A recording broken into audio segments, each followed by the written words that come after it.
It's Monday, February 17th, 2025. I'm in the studio with Steven Bernstein. And our topic, once again, we've got these cassettes that I made back in the 80s with the delightful Don Cherry on the air. And Steven Bernstein, fantastic trumpeter, he and I are contemporaries. And we both knew Don Cherry independently, and we're just so struck by this guy. I hope that you're getting a feel for who he was. Is just everything he did as music. The recordings are still fantastic, but I hope this is bringing a little bit of his presence back for you or around for you. If it is, you might want to listen to some of the episodes. I would recommend starting. This is part 3 of 3 parts of this 2025 episode. I'd recommend starting with part 1. But if you're going through these 3 and you're looking for more, there was whole other 3-hour show of it in 2024, last calendar year, January 22nd of last year. So that's 2024.01.22 if you are keeping track the way that we do. And but any which way, I just hope you enjoy it. And here we go. We're starting, by the way, with he's got so many amazing stories. This one that he starts with is definitely one of them. All right, enjoy.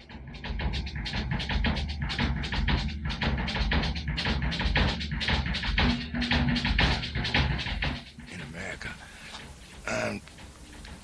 You know, when I think of the Village Vanguard, I think of how Max Gordon has really been holding that club down for all these many years, and so many things that's happened there. For me, one of the great impressions is one night me coming in there when Miles Davis was playing, and he had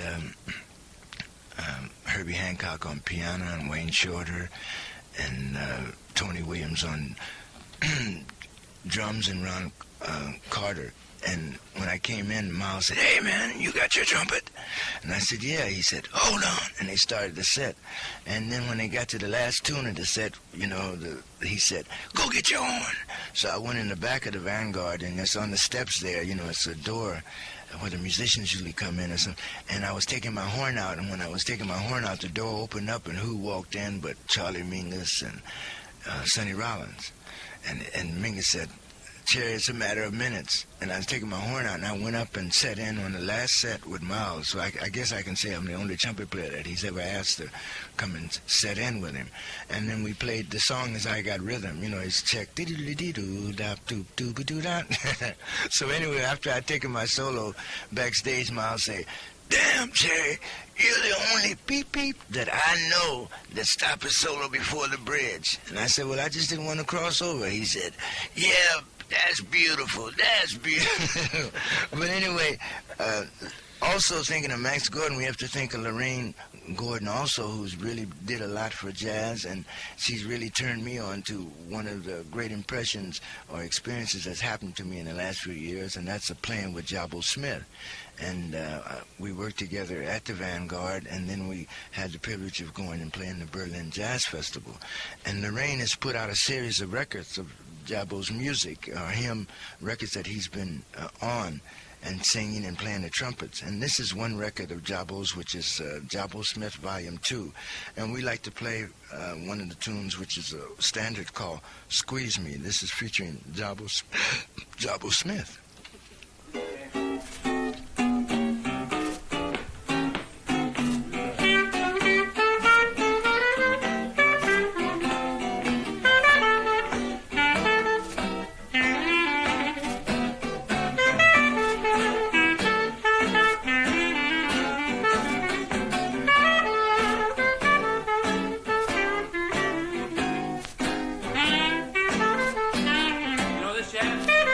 Good morning.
Yeah, before that we heard Abdullah Ibrahim, Dollar Brand, with an album called Duke's Memories.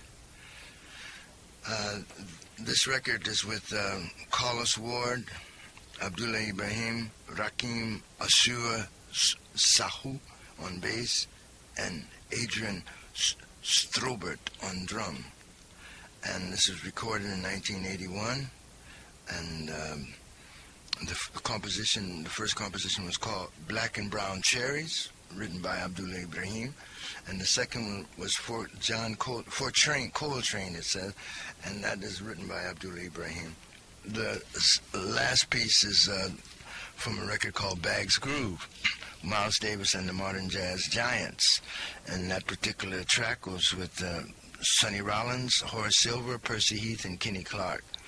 And Miles Davis, and the song is But Not For Me. The other day I was walking down St. Mark's, and I came to Cooper Union there, and all of a sudden I heard this sound. And this sound is something that you can hear there, and it was a very cold night, and it's a saxophone player, a good friend of mine by the name of Marble, and he's a great saxophone player.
We like to say on WKCR that we play music that you can't hear anyplace else.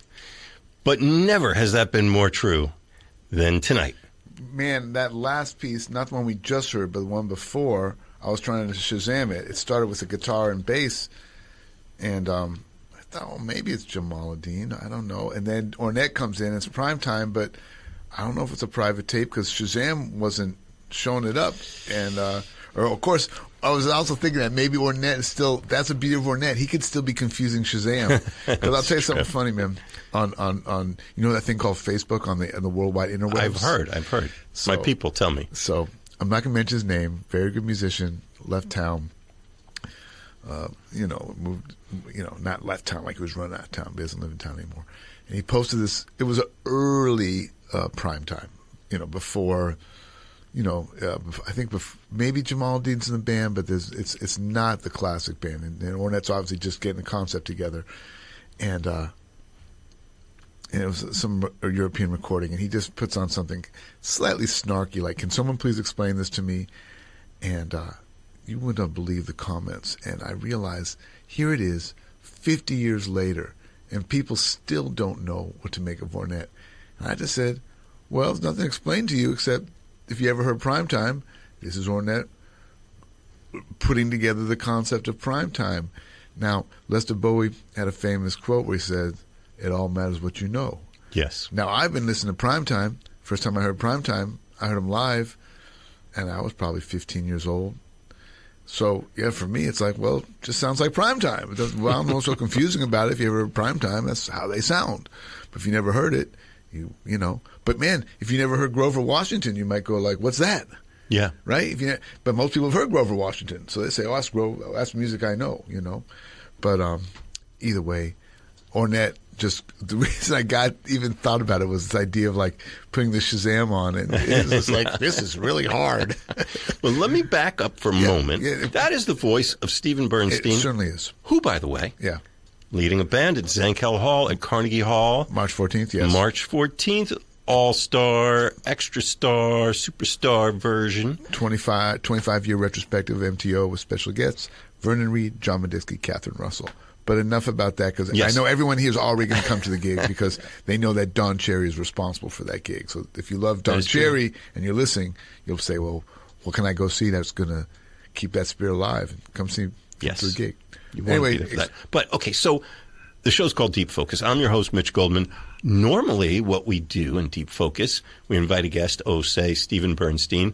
He'll pick a topic, and the challenge to your humble narrator is to find live, unreleased recordings of that artist, and we play that music and we talk about it, and it's a whole lot of fun.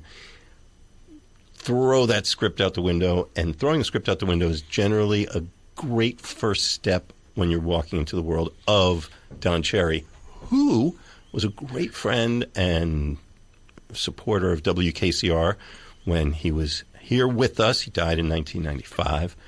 Back in the 80s when he was in New York, he would be a fairly frequent guest. And often he would come by when I was here, and if I had a cassette, I would throw it in and record it. And those cassettes ended up getting tossed in a box.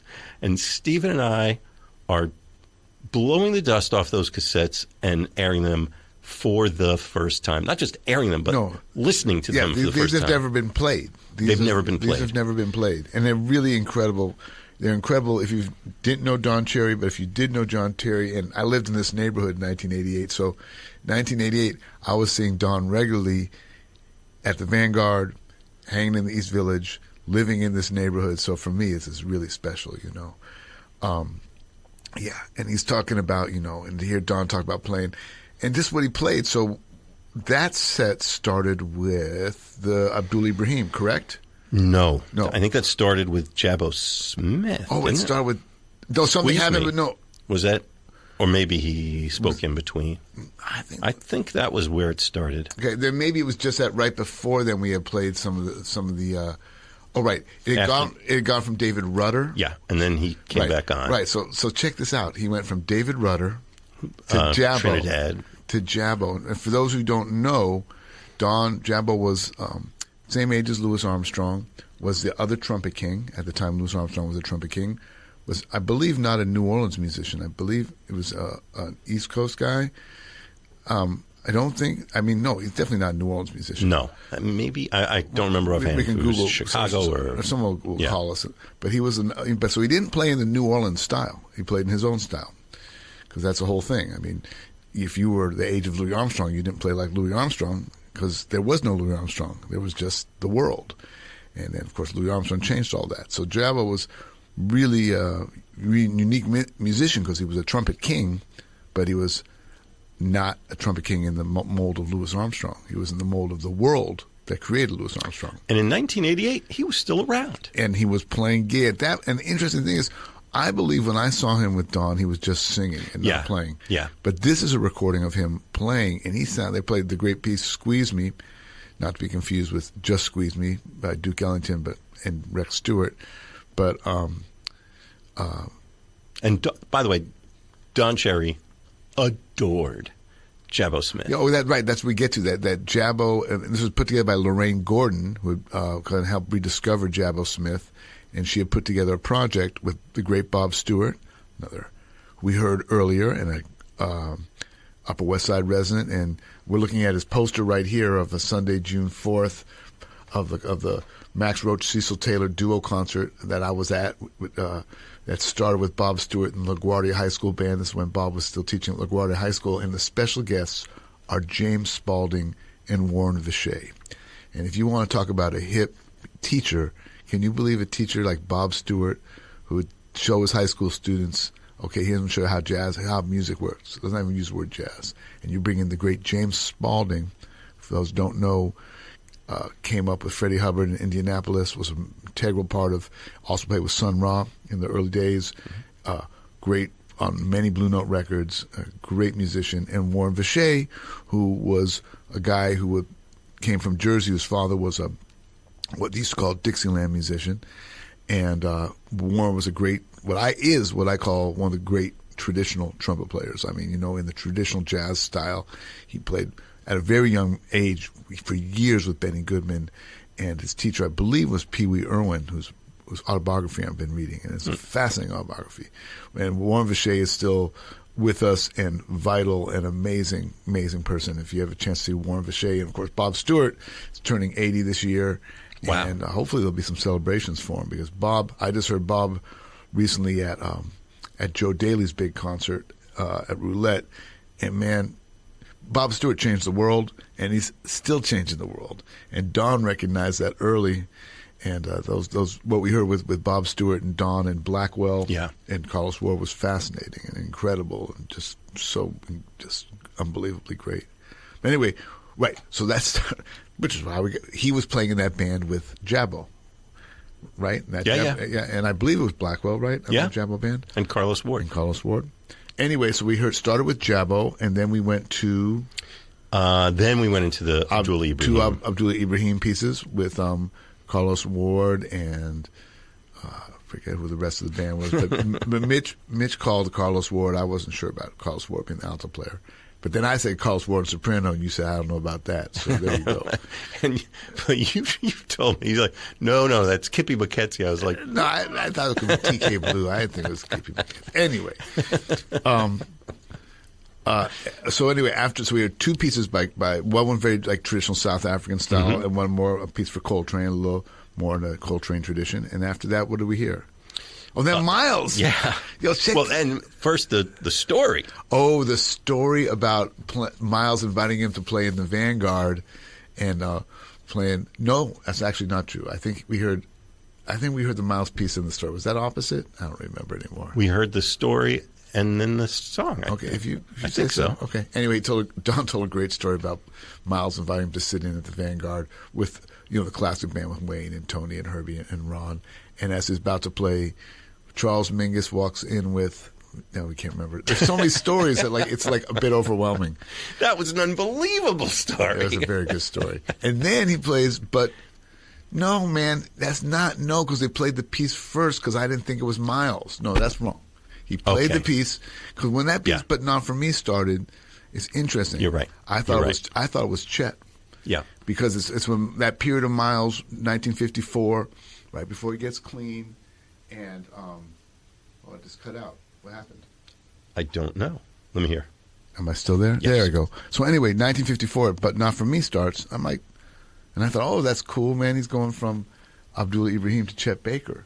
And Miles had that little bit of vibrato. It was a different period of Miles' life. And even when he starts to blow, you really realize how, I mean, it's obvious anyone knows how much Chet Baker got from Miles.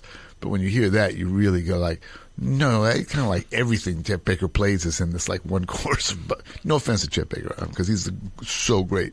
But I kind of never heard Miles that was so much like a blueprint for Chet Baker. But then when he starts to improvise, then it's like, oh no, that's Miles Davis. Yeah, there's a big difference. And of course, and a very young Sonny Rollins. Horace Silver, who at one point during a solo just becomes a Horace Silver tune, right. Boom. Kenny Clark and Percy Heath. That's a great record. I hadn't heard it in a long time. Obviously, I hadn't heard it in a long time because I didn't think it was Miles Davis, but that's a great record. And Sonny, Sonny's, like I said, he's very young. It's the beginning of Sonny's, it's the beginning for Sonny. He's still Sonny Rollins. You hear two notes. It's like, well, it's Sonny Rollins, man. Oh, when he comes in. I love the way Don Cherry describes this. This is my life experience. Right. And it's so right there on the surface. I mean, it's funny. I don't really do DJ sets anymore. I haven't done them. Yeah, for good reason. Maybe. But, I would do a musician show sometimes, and somebody would want to, show how cool they were. And I'm going to play a little bit of this, and I'm going to play some of that. And that's kind of what Don Cherry's doing, but it's not that vibe at all. No, he's just like, this is what I listen to. Yeah.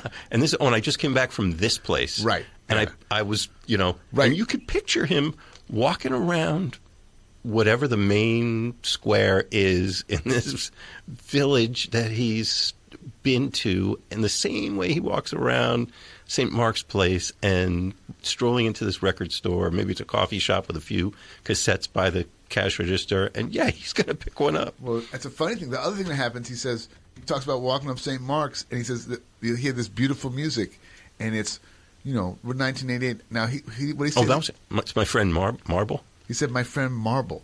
Now, any listeners out there, East Village people from the 80s, I was at Cooper Union a lot in the 80s.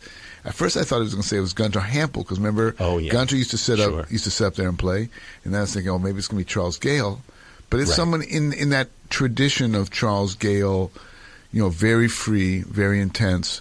But I don't remember. And of course, the thing about Don, it's like maybe he just recorded it on his home cassette recorder, because I'd never heard this guy, and it's.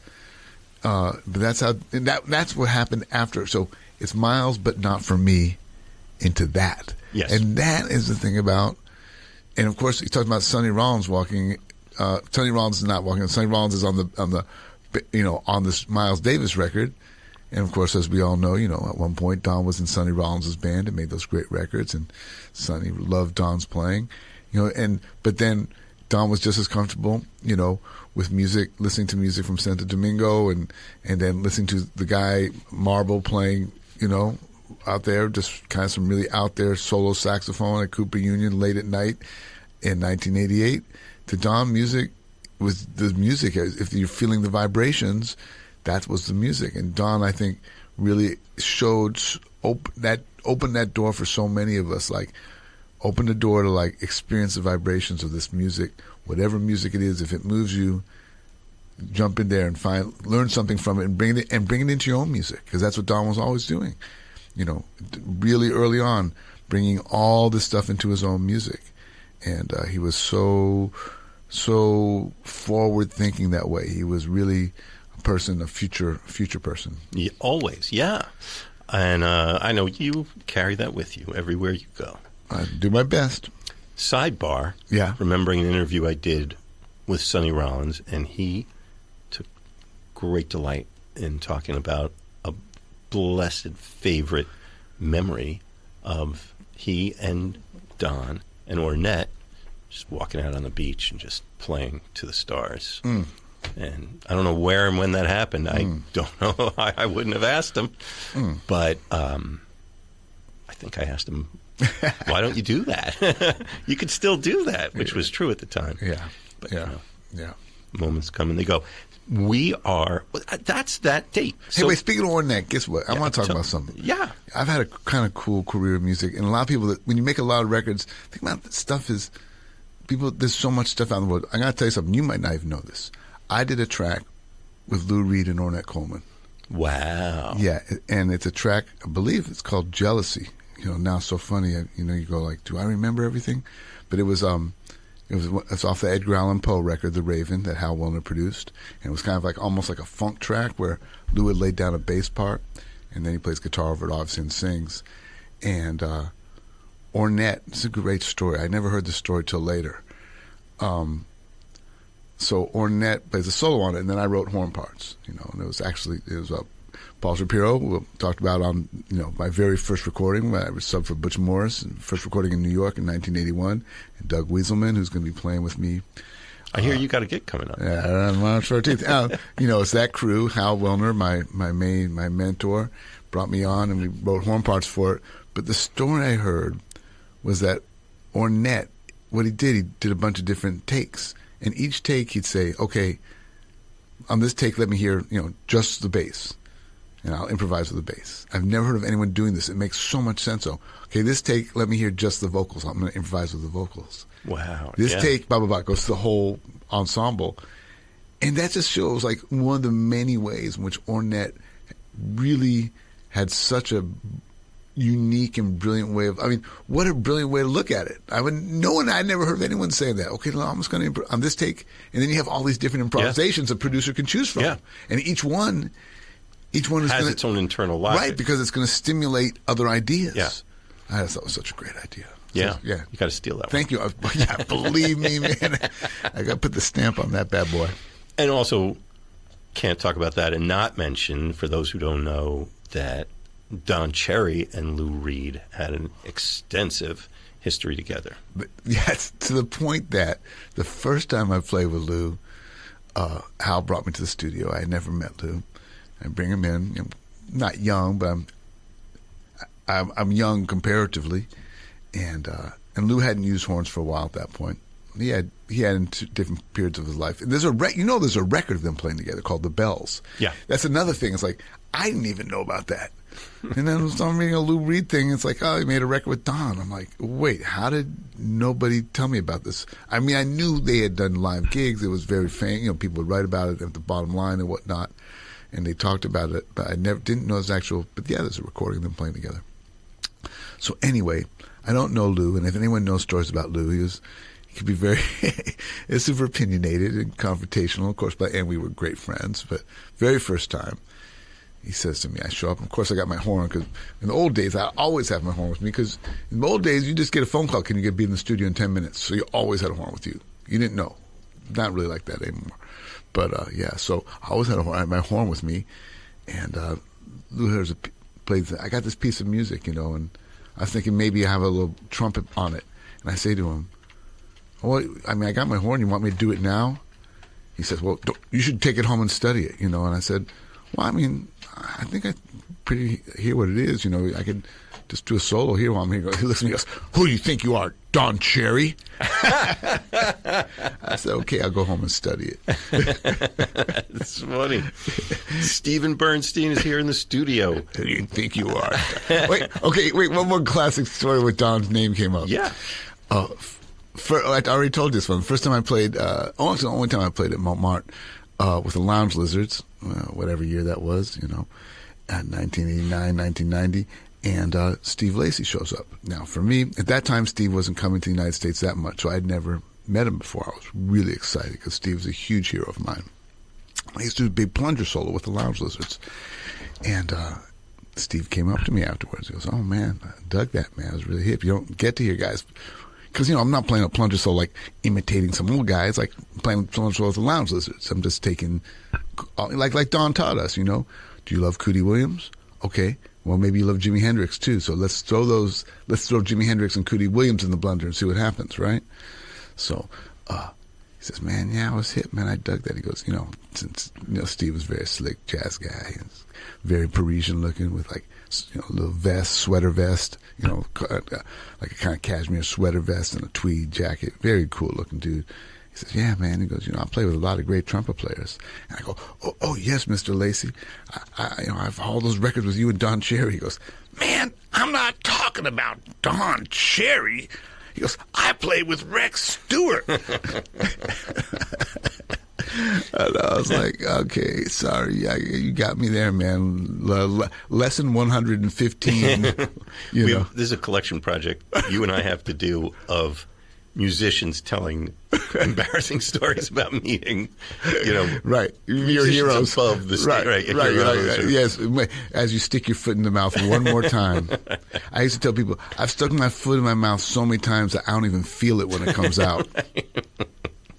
That's actually a great idea. Yeah. Anyway, it's WKCR, and I'm just tickled to death being here in the studio with Steven Bernstein playing. This is a major thing, Zankel Hall, March 14th. It is major. It really is. It's a significant and play something for good reason because it's so special, and you're going to bring something magnificent. The beautiful chaos and the notes. Millennial Territory Orchestra.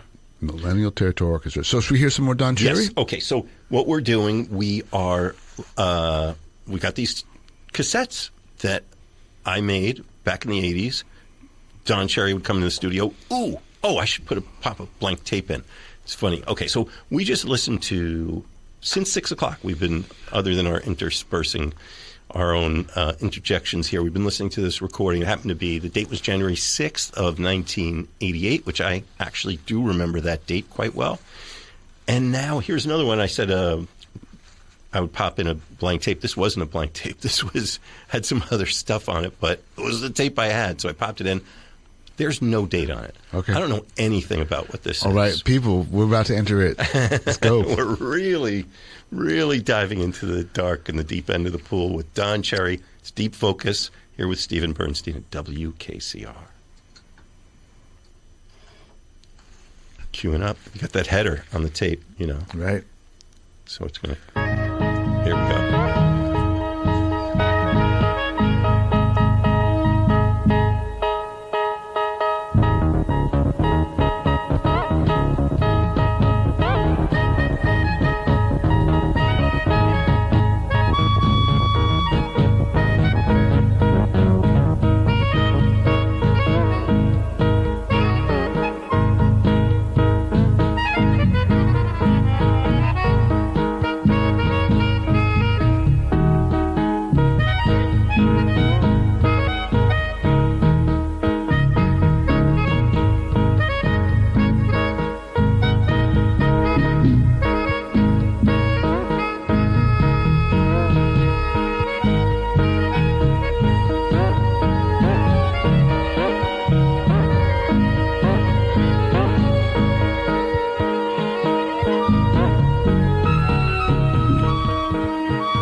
That was Toki the Tokwe.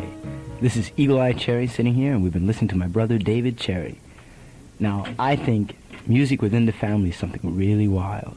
Now, I'm sitting here with a good friend of mine, and your name is? Caleb Heineman. All right. And you play music? Yes, I do. I play guitar and I sing. And what's the name of your band? The Max. All right. Now, the Max is a family, pretty much, right? Pretty much. It's me and two cousins of mine who live in Toronto, and we're the songwriters. The Heineman family. Now, we're going to play one of your tunes here. You want to tell us about it? This is Open Up Your Mind. It's basically about subliminal messages and how they affect people. It's the crazy tune.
Take a look around you, see what you might find.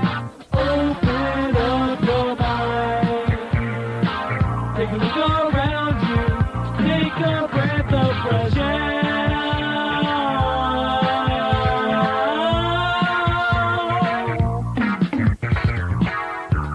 He's lost in an ocean of perverse sexuality. Society's trained him. He's addicted to TV. It reeks of paranoia. He has no place to hide. He's running in a spiral. He's afraid of what's inside. Leave me alone, leave me alone, leave me alone. I don't wanna know, don't wanna know, don't wanna know. Open up your mind, baby. Take a look around you, see what you might find. Open up your mind. Take a look around you, take a breath of fresh air.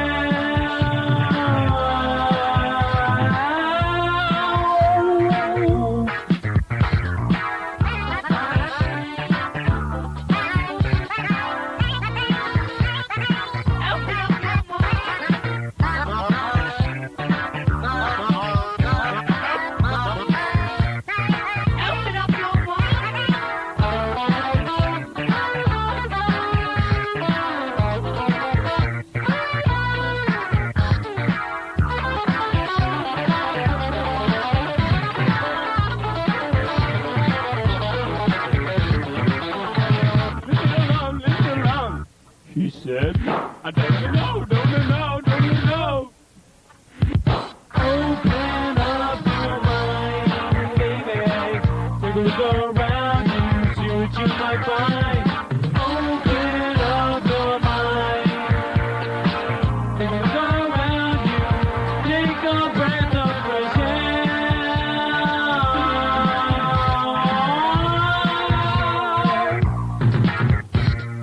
Open up your mind and you will surely see the light. Open up your mind and you will surely see the light. Open up your mind and you will surely see the light. Open up your mind and you will surely see the light. Look it up, look it up, look it up. I don't know, look it up, look it up. Open up your mind.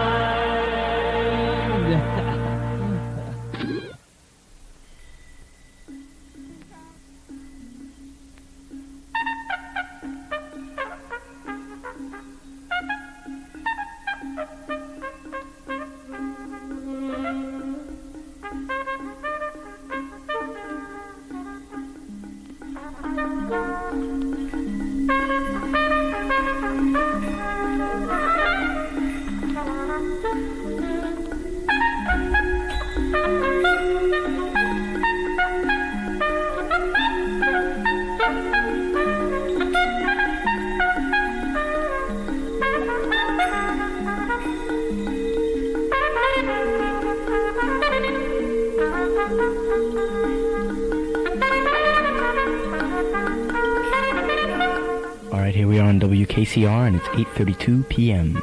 You just heard a tune by The Max named The Crazy Tune. And now we listen to The Spirits with Don Cherry.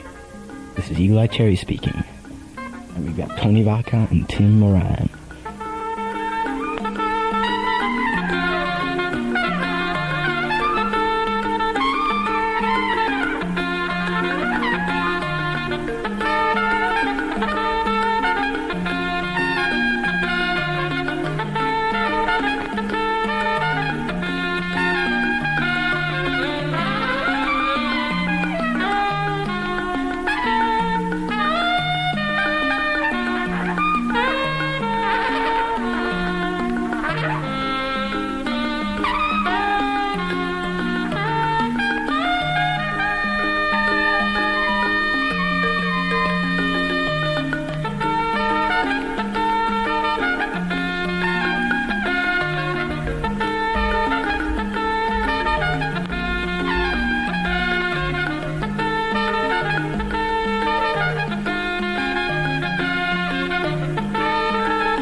that you had piano.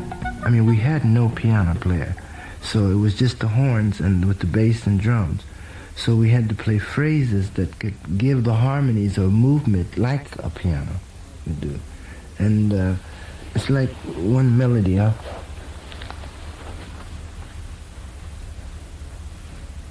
Hello, welcome to our homiletic afternoon.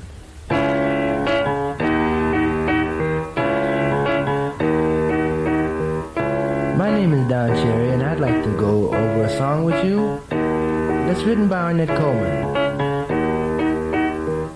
This particular song is called Race Face. He calls it Race Face, he says, because people are always trying to race each other's face.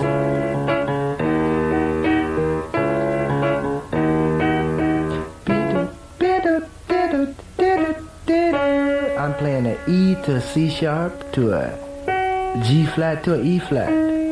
And that was the actual background I was playing, which is the first two phrases of the melody, which is... I'll play it again. Now I play them together and I have... which is the chord of the first one. Which is the second one. So we have like a D flat minor to an E flat minor. And I put them together in a rhythmic mode, which is swinging sort of like this. You say, easy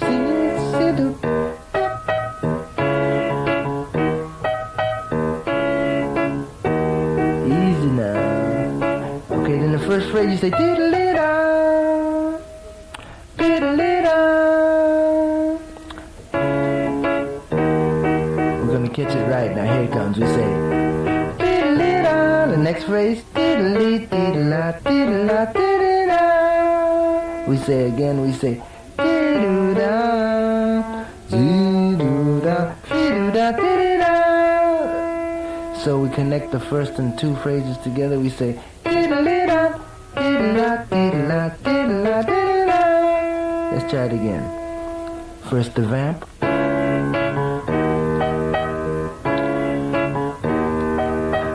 Dee-doo-da, skee-doo-da, dee-doo-da, dee-doo-da, dee-doo-da. Next phrase. We say a whole tone, a B to a A, and then we have an A flat and a B natural, which is a minor third. Then we have a whole tone with an F sharp to an A flat. We say F sharp to G sharp. Then we have the D, the C to D. So we say. Is that again? From the beginning. The vamp first.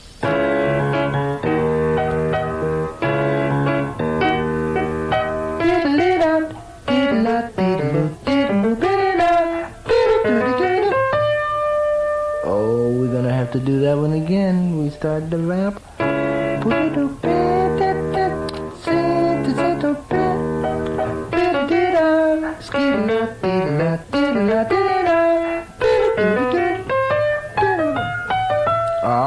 We say two.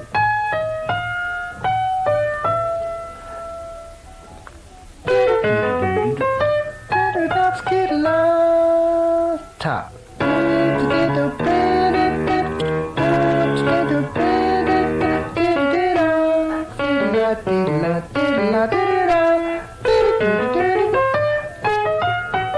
The next one. Try it again.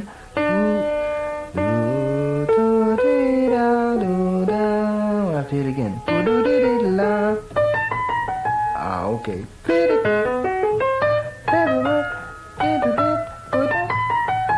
The top.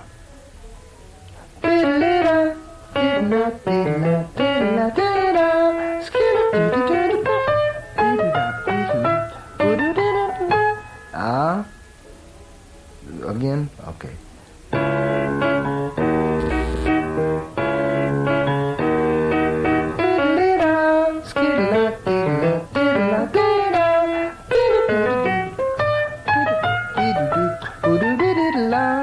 The next part.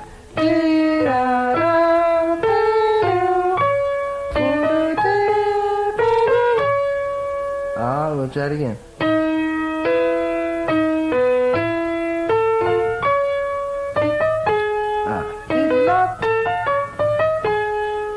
I have to try it slow.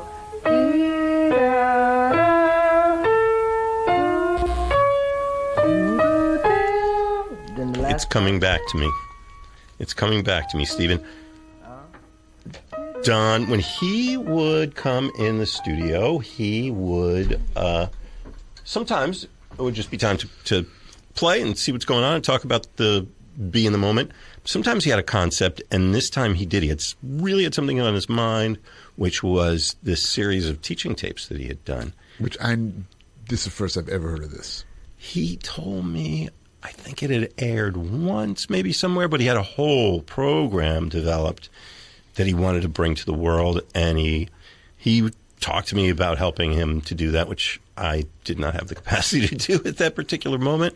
But, I just made the airwaves available to him, and he was so happy to share what he had. And I just want to also, I'll just say, you heard, so his son Eagle Eye later became well known to the world. He had a big hit song, Save Tonight. Worldwide hit song. Global hit for sure. Yep. And there he is. You can hear his youthful voice and playing his friend's song and some other stuff. So, and Don always, was another thing about Don Cherry, always had great love for his kids and what they were doing, loved to share that. Yeah. And so that was, another little factor in that. It was funny because we were just talking about the Lounge Lizards and Steve Lacy. I'll never forget. We were playing the Village Gate, and boy, those were some New York nights, man. That'd be like, there'd be a line seriously down to 6th Avenue. And I remember walking up to the gig and seeing Eagle Eye at the back of the line all the way on 6th Avenue. I was like, come with me, man. Come on. Let's go. And, man. But I haven't seen him in a long time. And you were talking about the fact that you were the person that played Buffalo. Right. His other one of his other kids, Butler Cherry, who another monster hit. The first time it was played was on my show here on WKCR. So a little history. We only have 2 minutes. You know what, Steven, thank you so much for coming up here, and thanks to Don Cherry. Thank you, Don Cherry. And thanks, Mitch, for letting me blab on about my concert, my Zankel Hall premiere performance. Do you have a show coming up? Yes, I do, on March 14th at Zankel Hall with the Millennial Territory Orchestra, 25-year retrospective. I picked my favorite arrangements I wrote for Millennial Territory Orchestra, arrangements I wrote for Henry Butler and the Hot Nine. MTO plays Sly, which we recorded with Bernie Morrell and Vernon Reed, and Vernon's going to be there. Yes. John Modesti's going to be there. Catherine Russell's going to be there. And it's going to be some, hopefully, keeping to the spirits of Don Cherry and Hal Willner and all these beautiful people that taught so many of us about opening the doors to all the possibilities. And, Don, man, how much amazing music did we hear in the last 3 hours? So thank you, Don, for continuing to keep us fresh. Steven, I hate to tell you this. I know. Got a couple more cassettes. We're going to get you back for part 3. Come back for part 3. All right. Game on. Keep it tuned right here. WKCR. WKCR FM New York. WKCR HD. Join us on the Deep Focus podcast. It's free. It's on the device in your pocket right now. It's called the Worldwide Interwebs. That thing. Yeah. And who's coming next? Eleanor. DJ Eleanor. I'll tell you what. We're going to give them just another little tiny taste. Yeah, go on. Thank you, DJ Eleanor. We have 1 minute. And then we had an A to F to D flat, and then we went to a D to E flat to A flat, and then a B flat minor, which was a B, A, B, C, G flat, and then we had the G to the E flat. And that's what we got to remember: the G to the E flat. The G to E flat, you say.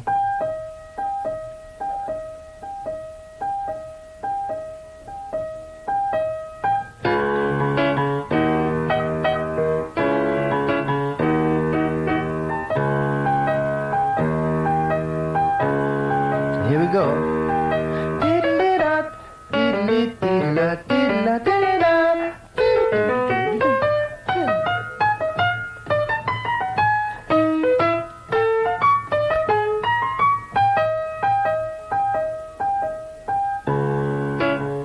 Almost got it. We try one more time. This time we're gonna get it. Yeah. Here we go now. Catch it right. Say ah. Diddle-da, skidda, diddle-da, diddle-da, diddle-da, diddle-da, diddle-da, diddle-da, diddle-da, diddle-da, skidda, diddle-da, diddle-da. We want to thank you for coming for this few minutes of the Homelodic Hour. We invite you to listen again to the Homelodic Hour.